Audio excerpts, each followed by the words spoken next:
welcome to today's Gold feature. Now recently we did learn about the system of keeping chicken, which is the deep litter system. And I'm very sure back at home you're wondering, what is the other system? How does it work? And that is the mission that we are on today right here in Mwea West Sub-County, Kirinyaga County, where we will be meeting the co-founder of Mivit Farm, who's using the battery cage system. And as of now, she has 11,200 layers. What is her success story? We get to dig in on that and a lot more starting now. Come along with me. Let us meet our farmer of the day.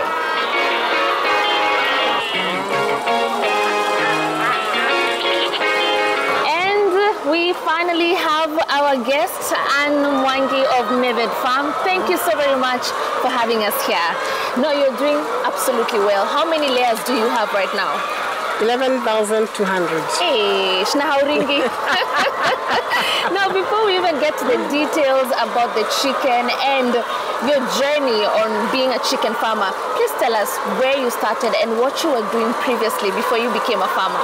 I started many years ago. I went to school like everybody else, went to college, and my basic training was in the medical profession. I was a nurse midwife for many years, and then after that I went back to the university, did further education, trained as a psychologist, did medical sociologist. I've even taught in the university, lectured in some few universities here. Then after that I joined the NGO world. I worked in the NGO world for 6 years. But within the time when I was in the NGO world is when I got an idea, we got as a family, we got an idea of keeping the chicken on a farm which we had just bought. So we bought the kienyeji chicken.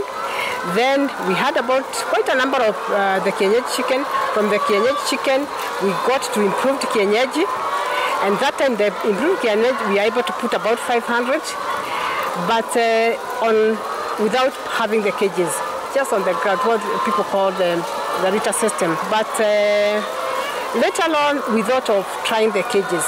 My husband went to a showground. He found this idea of the caged chicken. So he came with a cage holding 500 birds, and he said, I brought you a cage, maybe we can try it and see how it will go. So when it came initially, we were wondering how the chicken will survive in the cages. But with time, we noticed they are okay with the cage, and we were able to put the 500.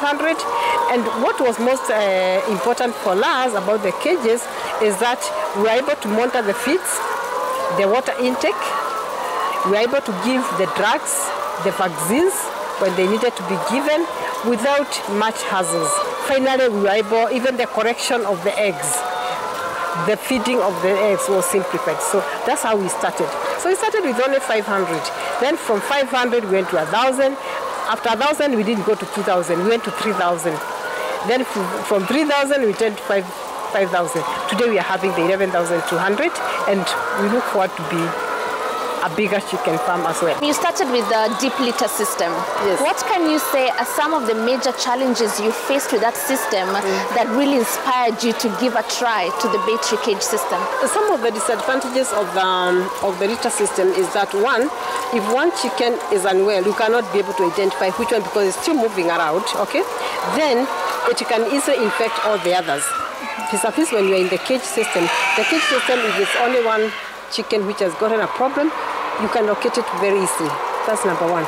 Number two, when we want to give vaccines, it became very easy because the system is very clear. You just put your water, the water is the system, so, and it is automated, so you just fill the tanks for the water, and then you put your vaccine, and all the chicken will be able to take. This other one, you cannot tell whether a certain chicken was not able to take or it was stripping when the others were taking, so you cannot tell. So that way is also the cleaning up of the house. It's more tedious because as you are cleaning, you are stepping on this chicken and everything is a little bit messy. So the cage chicken or the battery systems give solution to a lot of labor and inconsistency in the way the chicken are looked after. The monitoring is very easy. You can even be able to tell, even by the end of the day, if somebody was going to come and collect the eggs and gives you the log figure, you can roughly tell this is not what I saw as I was walking around, because you can be able to monitor. I know I have 11,200. I can be able to monitor within one land through that which battalion didn't have 3 eggs. which had only one. So lastly, I can be able to monitor and say, by the end of the day, if these people give me so many trays of eggs, I'll be wondering what happened, because this is not what I saw. Yeah, so it gives you a necessary time also to monitor, and also to monitor the chicken. Monitoring the chicken, to see a chicken which is sick is also very easy, because you just need to go through the cages and to see in one battery there's a chicken which doesn't seem to be well. Then you remove it. So I think they have an advantage over the other one. Just looking at the structures, this one is giving me an A shape, and there's the other one that we saw on the other side that has a H shape. What is the difference when it comes to functionality, and what would make a farmer choose to go for the A-shaped or the H-shaped? The H is like they are sitting on each other. The A, they are sitting on each other, but in this, so they have better airflow. The air circulation is better. They have more space, and the A-type, the chicken are more relaxed. The cleaning, we sweep. So the poop falls at the middle of the H, the first leg and the second leg, they fall in between, and then we come and clean up. How often is that done in a day? We do it every alternative day. For the H, you have to put trays. So you collect the poo on the trays, then every alternative day, people will come and remove the poo and then empty the trays. But ideally, what we look forward to doing is making the cleaning for A with an equipment, a little bit of technology. We put a scraper. If the droppings come down, the scraper goes, clean them up. And then for the H type, we can have the rollers where they go. The poo goes rolling out. Right. That is our future plan. Please tell us a rough implication of how much it costs to put up this structure, and also are the parts available in the country, or did you have to import the cages as well? Please give us a bit more guidance on that. When you come to the cages, previously people used to talk of importing cages from, China, from Germany and all that. Currently these cages have been brought in the country. So for us, we bought the cages from actual industrial area. There's some companies which have started importing the cages. So just walk in and buy the cages. Now the cages cost us between 32 to 35,000 per cage. Okay. Then when you put all the accessories and whatever, that cage, call it 35,000 out. Most you have your cage. So the cost of the cages does not bother me much. Because once you buy the cage, it's a lifetime thing, or even if it's not a lifetime, like these ones we are assured of having them maybe for the next 5 to 8 years. Normally, the birds are used to being outside. When they're being introduced to the cages, do they have a bit of an uncomfortable behavior because this feels a bit new for them? What is their behavior like once you bring them into the cage? I would not say we have a challenge in putting these birds into the cages, because they have never slept outside the cage, even when they were 1 day old. Because from day one, they are brought up in a cage. So they don't know anything else. Maybe if you put them in the ground, they will get confused what has happened. So they don't know any other place. And we got them at 16 weeks from the person who deals with them below 16 weeks after he has done all the vaccinations up to 16th week. When we got them, they were just coming to feed in what they know best. That is the cage. So probably for a farmer who's making a transition from the deep litter system to the cage, and they already have their chicken that was already used to being in the deep litter system, do you think they would have a challenge when they're transitioning to this? Adaptability is usually very easy. For whatever reason, I think God has made us that way. Such this chicken, the ones we started with as experimental, they were not brought up in a cage as a day one chick. But when we moved them from the ground or the deep litter system and put them in the cage, we didn't notice much difference. Now you've spoken highly on the advantages of using the battery cage system. What are also some of the challenges that you can face using this system? Like for example, if a nipple fails to produce water or to drip water, what would happen? If somebody doesn't notice it, does not notice it, what will happen means that battery, the chicken which is there or the birds which are there will spend the whole day without water. But if they were in the rhythm, they can be able to move around, and so they will go to somewhere else and find water. Yeah, we have also noted a few incidences where they can easily harm each other when they're in the cages, because you are so together, so when it comes to pecking each other, you can do it properly, because you are but you see when they're in the litter, the bird can run away. So those are some of the few things. If you get a person who does the cages for you and don't do them professionally, there are cages which you can have and they become a source of death to your chicken, because some of them, the wires, the way they have been put, the cages, the way it has been done, they put the neck there and then it can struggle them. But those are very minor cases. Yeah, if you have a good cage, then the person who installs the cage installs them professionally. Those are very few cases. Now, you've mentioned a challenge where you might find the water area, the nipple is not removing the water. What could be the reason for such? And also, what are you doing as Mavid Farm to make sure that you notice such instances before it affects the chicken? Sometimes the nipple could have been blocked. Okay, so that's why it's not dripping water, or something mechanical has gone wrong with the nipple. So what you need to do is first of all to find out whether the nipple is blocked. If it's blocked, unblock it. If there's anything to do with the mechanical issues, then you remove it and replace it. Okay. Now, what do we do as Mavid Farm to make sure that no chicken stays or no bird stays the whole day without water? There is somebody, or is the farm manager and his staff. There is always somebody coming through, including me. And even my husband, when he's allowed, you find him walking through. And we go tapping those nipples just to confirm water is flowing. So you go tapping them, you just go at random, tap, tap, tap. In every row, you go tap, down, up, confirm that the nipples are flowing water. Because if one is flowing, it means the others are flowing. So that confirms to you there is water running. Yeah. But remember, the water has always to be clean. How does feeding work in this system? What makes me have my day for these birds when they're in cages, unlike the deep, is because feeding, I can be able to account for every gram. Each one of them is taking 120 grams of chicken mash or rear's mash. So if I want to know how many kilos I'm spending per day, I'll tell you of it. I don't even have to look at it. So I know how many bags. And that's how I do my mathematics to know whether am I making profit from the eggs or not. Like now, I know they take 8 bags and a half. In a day? No, 18 bags and a half in a day. Okay, and that half is not even a complete half because it is 8 bags and 48 kilos.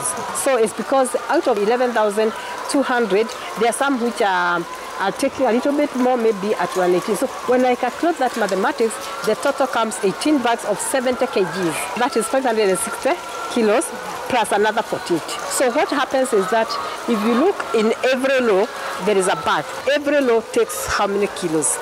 This row takes so many kilos because there are so many birds. So when the person who is going to feed this row is coming to feed, he'll not be given a whole bag. He'll be given the kilos for this row, depending on the number of. Now what you monitor is how they do the spreading of the feeds. You try as much as possible to monitor that the food has been evenly distributed from edge to edge. And if he's pouring, he has to make sure that he has spread it. They have mastered the game. They come through, you didn't think it's like a machine. Then they come again. It's basically something which people monitor with time. And learning is very easy. Kazi ya mkono. Yes. Now, when you were having our side conversation, you had mentioned that previously you used to make your own feeds, but now you don't. Please give us more details on that. We used to make our own daily meal. We used to make our own rear's mash. The only feed we have never made is for broilers, because we have a few broilers. Why? During the unfortunate years of the COVID, the raw materials for feeding became too difficult to get because there were no imports or transportation or water. So what was the best way to do it? The best way to do it was to go to the main millers and they give you a ready-made meal. When COVID went off, and we have been having machines for the last 12 years for processing our own feeds before the chicken came into picture. Now, what happened after COVID is the inputs, the prices went very high.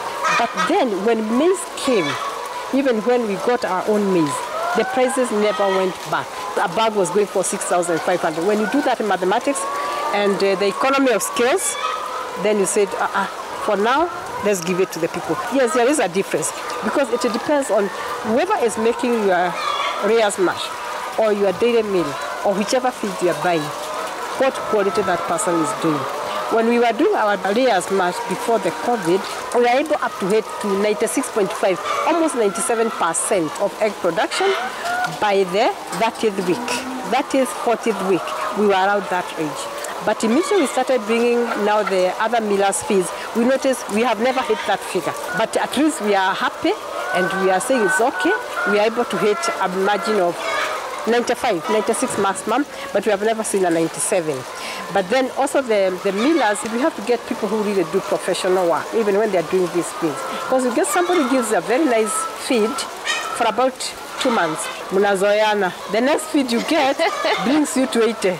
Then you go back to the person, what happened? So So something didn't go well. Actually, he's not trying to tell you the truth. We didn't do it perfectly well. So what I would say is the chicken for now, not bad business, but you need a lot of monitoring because you have to confirm that the feeding is done properly. You have no wastage. Let's say, for example, you are in chicken farming. You have 11,000 chicken. Each chicken is supposed to take 120 grams.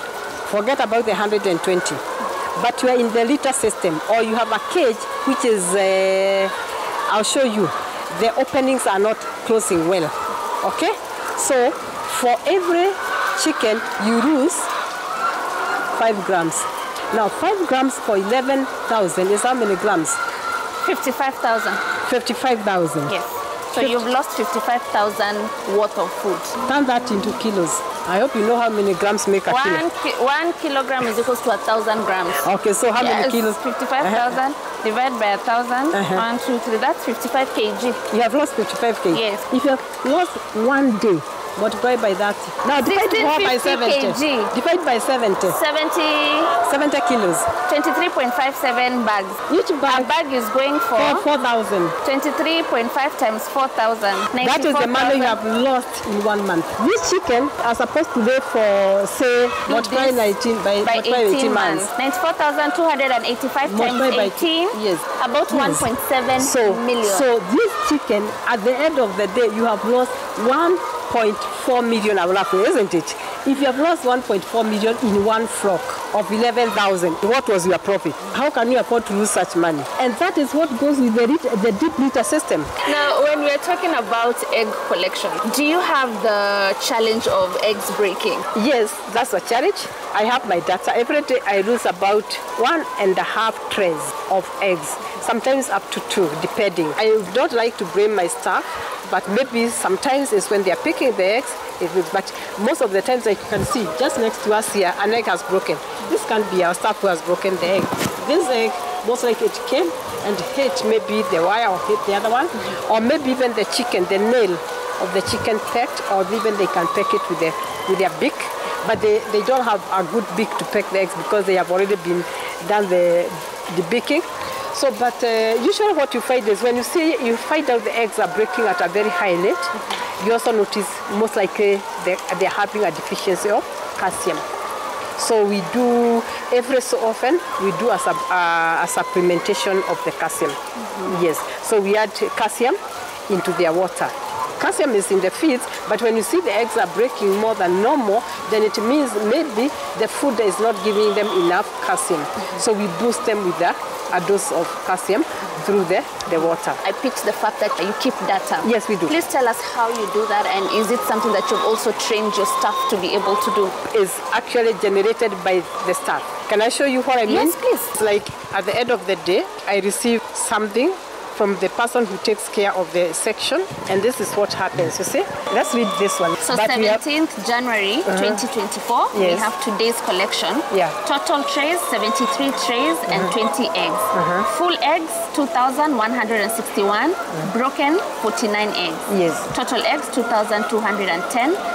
Number of layers, 2,846. Percentage of laying, 77.7%. Thank you.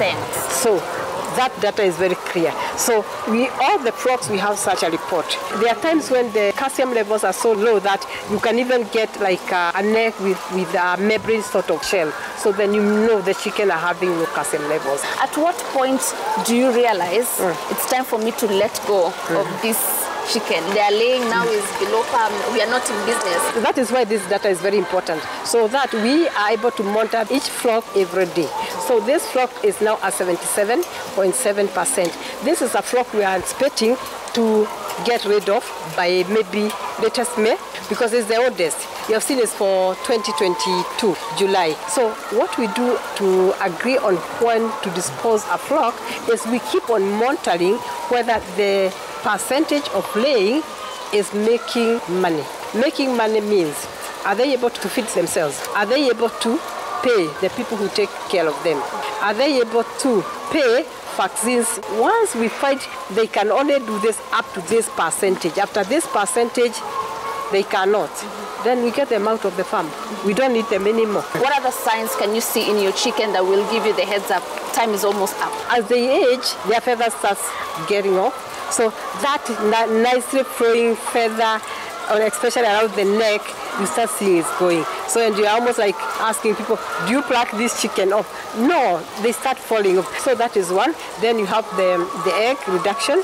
And other than the egg reduction, there is also the reduction in size of the eggs. The ones which you knew are nice big eggs, now small ones. Some are as small as quail egg. Now when they start doing that, then you know hapo, we let go. Now how many trays do you get in a day? On average 330. And do you have market for all of that?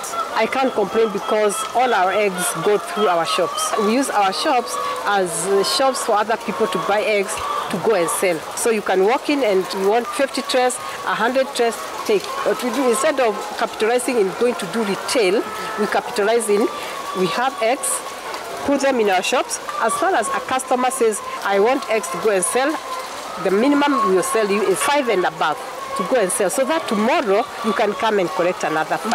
And how do you ensure continuity of the eggs in the different flocks that you have? We have our chicken in 3 flocks. We have a flock with a different span of 6 months. So like I told you, the 3,000 are due to exit the farm maybe by June latest, okay? By June I should be having another lot to replace them, okay? And that lot is this one now, the 5,000. We will continue, and another one is there is a third one. So it's like a third. So there is no time I don't have, as a farm, we don't have a middle group, and the last group. So it is like a conveyor belt. Now, for that young person who wants to start out and they are wondering how best can they identify markets, what advice can you give to them? Always know your population. Always know who are your clients. The beauty of it, remember, I'm not in the city. Method Farm is located deep in the rural. But let me tell you, people are selling maize to buy eggs because they have noticed the purpose of nutrition. So we are living in a society which you may call it rural, but they live high.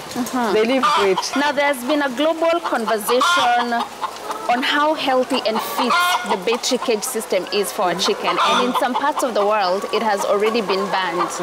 As someone who is in the battery cage system and you can see the advantages of it, what are your thoughts and contribution to that global conversation?